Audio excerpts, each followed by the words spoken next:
As Microsoft joined forces with Walmart to try to acquire TikTok, the CCP regime suddenly adjusted its policy on technology export restrictions. According to the new restriction, ByteDance must be granted permission by Beijing to sell TikTok in the US. This has contributed uncertain aspects to the case.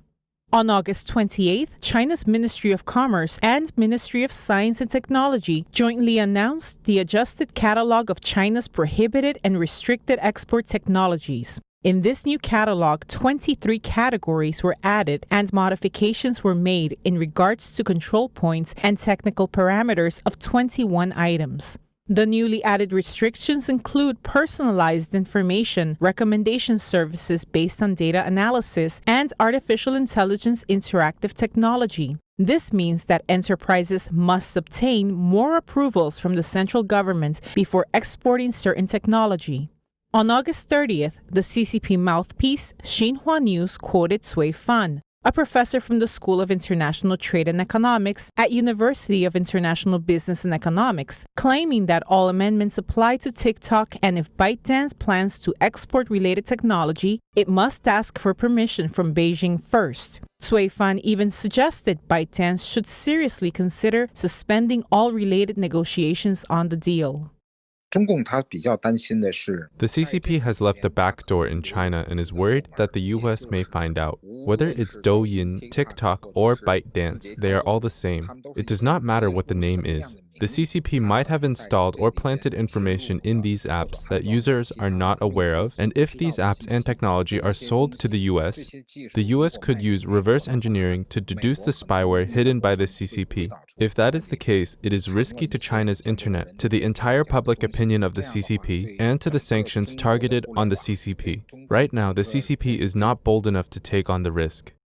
On the night of August 30th, ByteDance released a statement saying that it will strictly abide by the new rules when handling business related to technology exports.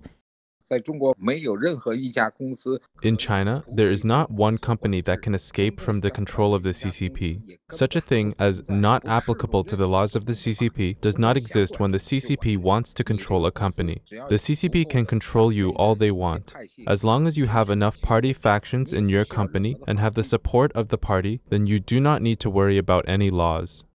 He Liangmao, the co-founder of Media Analytica, indicated that the CCP deliberately blocked the acquisition of TikTok by a U.S. company for fear that some shadowy core data would be discovered by the United States. Douyin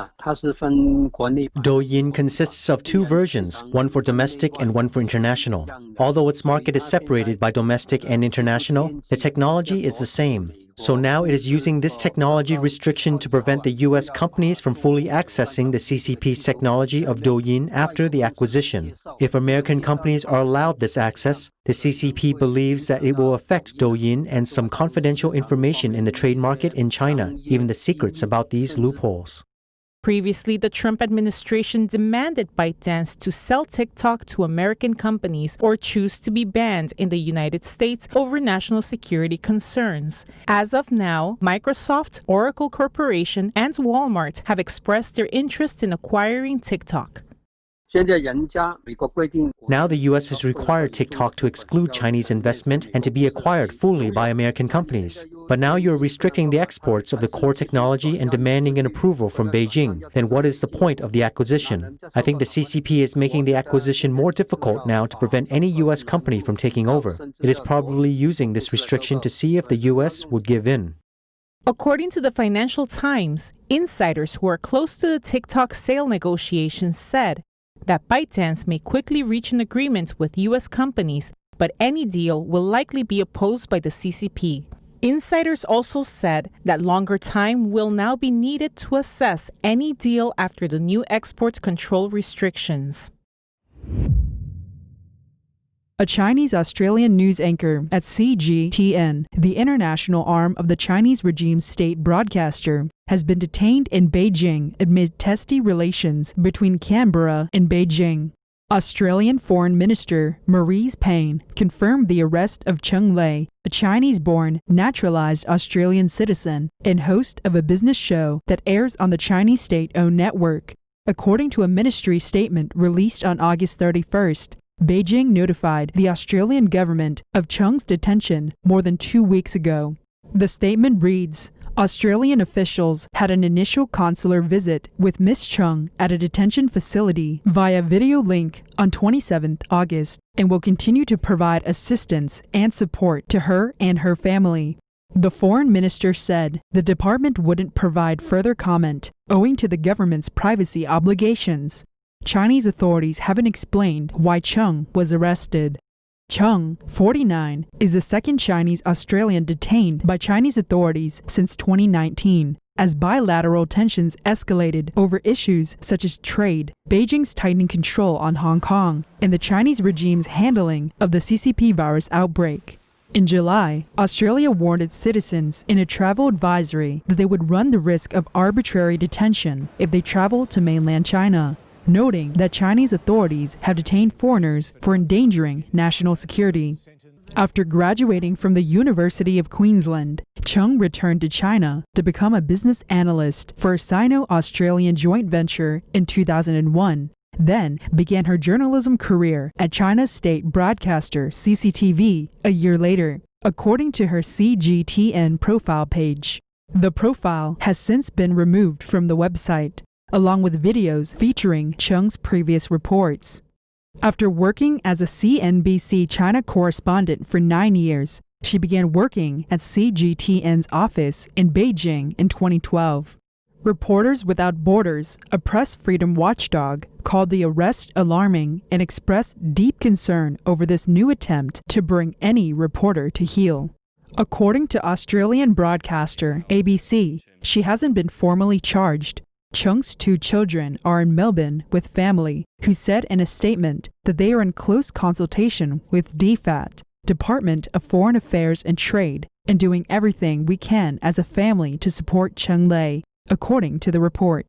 In March, China formally indicted 55-year-old Chang Hengjun, a Chinese academic who once worked in the Ministry of Foreign Affairs in Beijing. Yang, who has Australian citizenship, was charged with suspicion of espionage following more than 420 days in Chinese detention.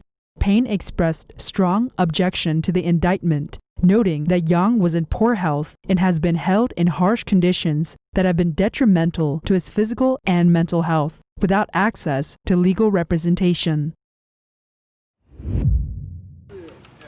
On September 1st, Wang Yi, China's foreign minister, visited Germany and was met with protests from German lawmakers and local Chinese groups. Nathan Law, former chairman of Demosisto, and many other Chinese groups gathered in Berlin to protest against the CCP's suppression of Chinese people and violations of human rights, also demanding that Heiko Maas, the foreign minister of Germany, put pressure on the CCP. On September 1st, Wang Yi met with Heiko Maas, foreign minister of Germany. Hundreds of people, including the Hong Kongers living in Germany and protest groups from Tibet, Mongolia, and the Xinjiang region, gathered in Berlin to call on the German government to pressure the CCP to stop persecuting human rights. Nathan Law, who is currently in exile in Britain, indicated that actions must be taken if dialogue did not succeed. We have to be very strong and tough in preserving the democratic values, and I think at least we have to get the direction right instead of just trying to frame it into a dialogue which has never succeeded. So I think it's important that we take actions rather than just saying that we are in a dialogue. Margaret Baus, a member of Green Party, believes that Germany should not ignore the issues of Hong Kong. The entire industry in Germany cannot remain indifferent to what is happening in Hong Kong. Their rights are being violated there. Those foreigners who sympathize with the pro-democracy movement in Hong Kong are being criminalized and threatened. So it is beneficial for German industry to show solidarity with the democratic movement, because free trade needs a free society. I hope German industry clearly supports human and civil rights. Many people have repeatedly protested against Wang Yi visiting Europe. Foreign Minister of Italy, Luigi Di Maio, emphasized when meeting with Wang Yi that Hong Kong needs to have its high degree of autonomy, basic human rights, and freedom. Amid China's race to develop a vaccine for the CCP virus, specialists recently told Chinese state-run media about the risks of an adverse reaction known as antibody-dependent enhancement. But within hours, the report was removed and reposts were scrubbed from the internet. The human body generates antibodies after contracting a virus. Scientists have found that some viruses can manifest ADE, meaning antibodies triggered by the first infection could connect the second viral strain to receptors on immune cells, thereby allowing the virus to enter immune cells. This could potentially trigger a patient who is infected by one strain of a virus to suffer a more serious recurrence of the disease if they are infected by a second strain later on. As vaccines work by containing toxins or surface proteins of a bacteria or virus, which stimulate the body's immune system to recognize the pathogen as a threat and produce antibodies to destroy it, the potential for ADE is often considered when designing vaccines. For an August 30th report, the Epoch news service interviewed 4 Chinese specialists about the ADE risk from the CCP virus, commonly known as the novel coronavirus. An unnamed specialist from the Shanghai Public Health Clinical Center said, "Our latest research found out that novel coronavirus has ADE phenomenon, and the percentage is not small." Virologist and professor at Hong Kong University Jin Dong-yen also told Epoch that the CCP virus might have ADE. He cited recent cases of recovered patients who later tested positive for COVID-19 again as proof of the phenomenon. He cited one particular case in the United States. According to the Nevada Independent, a 25-year-old Nevada resident tested positive for COVID-19 again on June 6th, 48 days after his first positive test. The 2 virus samples from the patient in April and June are different, and the patient had severe symptoms after the second infection. Jin said, "The patient had antibodies when he was in severe condition during the second infection, meaning the symptoms might be caused by his immune system. There's the possibility of ADE." On August 31st, China's Center for Disease Control and Prevention Director Gao Fu responded to Epoch's report and said it's still unclear whether the CCP virus manifested ADE. On June 5th, a study published in the scientific journal Nature concluded that whether SARS-CoV-2 can cause ADE effects remains an open question. But given that ADE has been observed with the closely related SARS-CoV, further studies need to be conducted on ADE effects. SARS-CoV-2 is the full scientific name for the virus that causes COVID-19, while SARS-CoV is the moniker for the virus that causes SARS. The study also warned that as certain vaccine designs are more likely to induce ADE immune responses than others, researchers should proceed with caution in developing vaccines for COVID-19.